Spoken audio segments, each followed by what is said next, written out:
இன்றைய இறைவார்த்தை எண்ணிக்கை நூலில் இருந்து வாசகம். அந்நாள்களில் பிலேயாம் ஏறிட்டு பார்க்கவே குலம் குலமாக பாளையமிறங்கிய இஸ்ரேலை கண்டார். அப்போது கடவுளின் ஆவி அவர் மேல் இறங்கியது.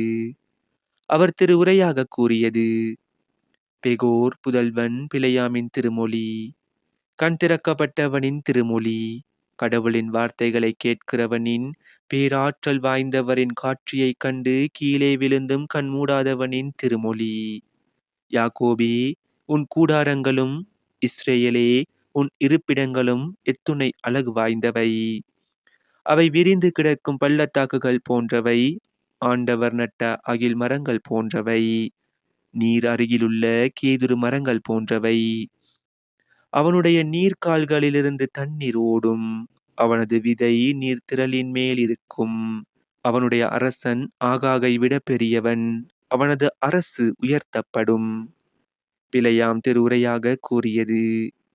பெகோரின் புதல்வன் பிலேயாமின் திருமொழி, கண் திறக்கப்பட்டவனின் திருமொழி, கடவுளின் வார்த்தைகளை கேட்டு உன்னதர் அளித்த அறிவை பெற்று பேராற்றல் உடையவரின் காட்சி கண்டு கீழே வீழ்ந்தும் கண் மூடப்படாதவனின் திருமொழி.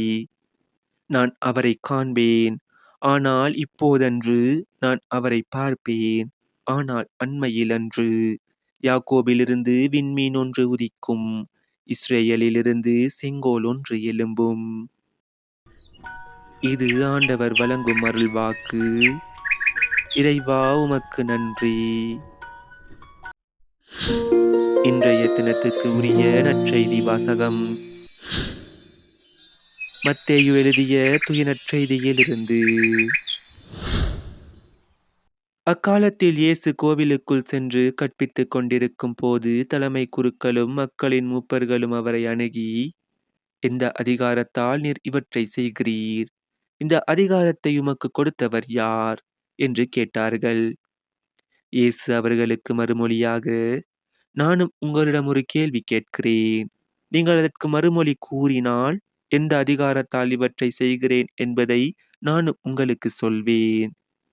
யோவானுக்கு திருமுழுக்கு அளிக்கும் அதிகாரம் எங்கிருந்து வந்தது? விண்ணகத்திலிருந்தா, மனிதரிடமிருந்தா? என்று அவர் கேட்டார். அவர்கள், விண்ணகத்திலிருந்து வந்தது என்போமானால், பின் ஏன் நீங்கள் அவரை நம்பவில்லை என கேட்பார். மனிதரிடமிருந்து என்போமானால், மக்கள் கூட்டத்தினருக்கு அஞ்ச வேண்டியிருக்கிறது. ஏனெனில் அனைவரும் யோவானை இறைவாக்கினராக கருதுகின்றனர் என்று தங்களிடையே பேசிக்கொண்டார்கள்.